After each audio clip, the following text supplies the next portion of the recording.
Hello and welcome to an Old Republic video that, for once, isn't a bug report. I felt it necessary to balance out the bug report's negative aspects with some positive aspects by showing you one of my favourite parts of the game so far, which is the space battles. So this is the Polyth minefield. It unlocks around about level 40. I'm not sure exactly when. I think it was about level 39. Now it's actually recommended that you do this with level 3 upgrades, but I have level 4 upgrades, which makes it slightly easier than you would do when you first start it, and my god was it difficult when I first done it. I actually failed the first time round, mainly because I kept crashing into asteroids.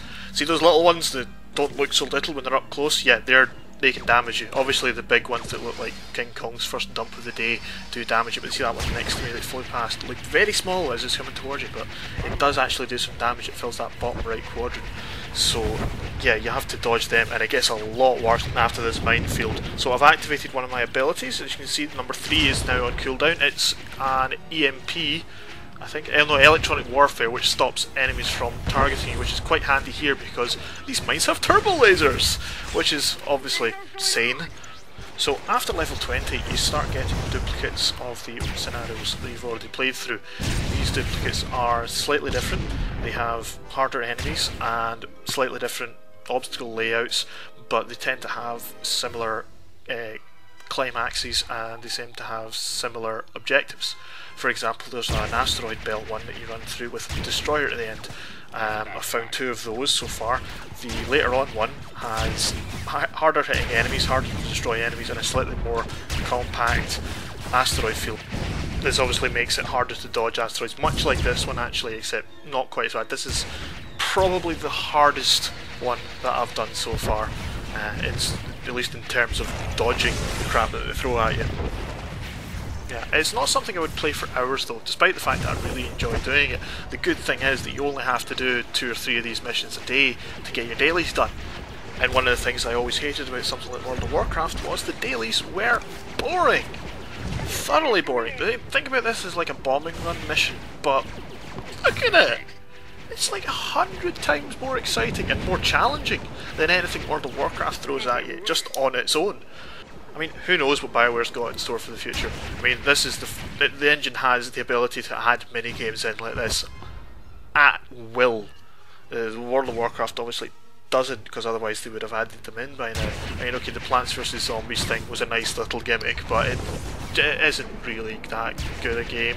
It's certainly not mechanically built into the game, it's built on top of the existing engine. This is a standalone game inside another game. So they do have the ability to add anything in they want as a daily, so long as it fits in with the Star Wars theme. I mean, they can add something like swoop racing in. Yes, okay, swoop racing wasn't very good in the first game, but, you know, it's something they can improve on. Certainly space battles weren't in the first game. They only had those stupid little turret sections, which were absolutely terrible.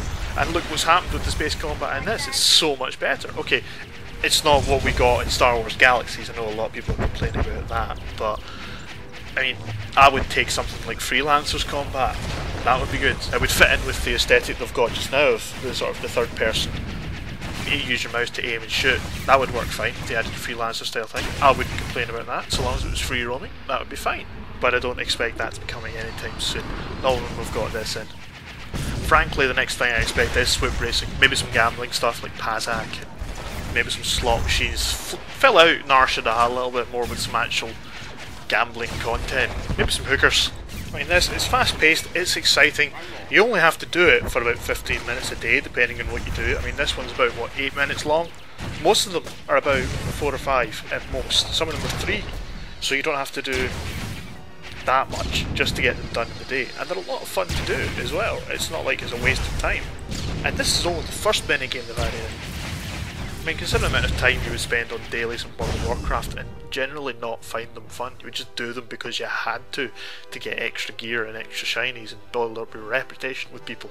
In this, you do it for commendations, which gives you gear, which gives you money, which gives you extra upgrades for your ship. It doesn't seem to be related to endgame in any way, other than to outfit your ship and get cash and get extra XP on the way to leveling. It's good, it's fun, it's a nice first step for BioWare if this is what their dailies are going to be like.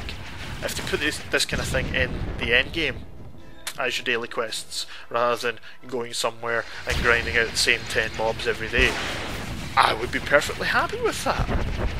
I would be perfectly fine doing this once a day. It's a good fun little minigame. I don't think I would get bored of it. I certainly haven't gotten bored with it now, and I've been playing it since the opening day. I mean, I've heard a lot of people complaining that it's not what they expected. I mean, yes, I said earlier it would be nice if we had Freelancer style, or X style, or even X-Wing versus TIE Fighter style, the old school games. That would be quite good. But a lot of people are complaining that it's not this, it's not that, it's a real shooter. It's still fun.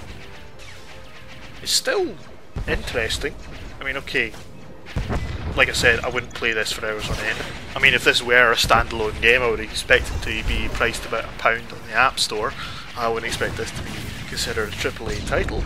But considering it's a minigame within a AAA title, you're getting it for basically nothing, then yeah, fantastic. It's a nice little addition to an already very good and highly polished game, considering this is out on release and you didn't have anything like this in any other MMO I've ever seen before. It's astounding. It's frankly gobsmacking that they have this at the start of the game in such a polished state, bug free as far as I'm aware.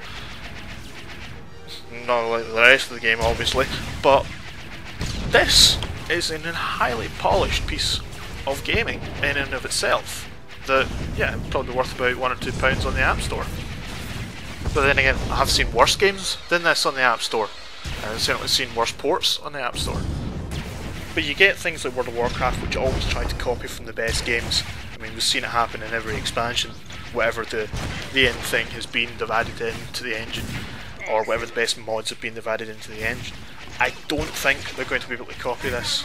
They've tried with things like Brewfest, but it's always just been built on top of what exists in the game.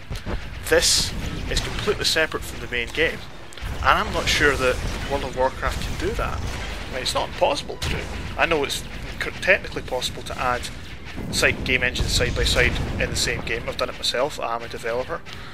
I have done it. It's not, well, it's difficult, but it needs planning.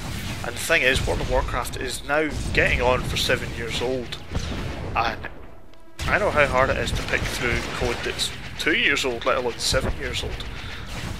It's not going to be easy code-wise to add in. It's not going to be easy server-side-wise to put it in. And honestly, I think the fact that they've got this in day one shows that they are committed to this kind of minigame throughout the whole of the Old Republic's lifetime, and no other MMO I've seen has even tried to do this, and it gives BioWare a lot of scope for improvement in the future, and it's going to be quite interesting to see where they take this. Even if you personally don't like this minigame, look at it this way, they can only get better.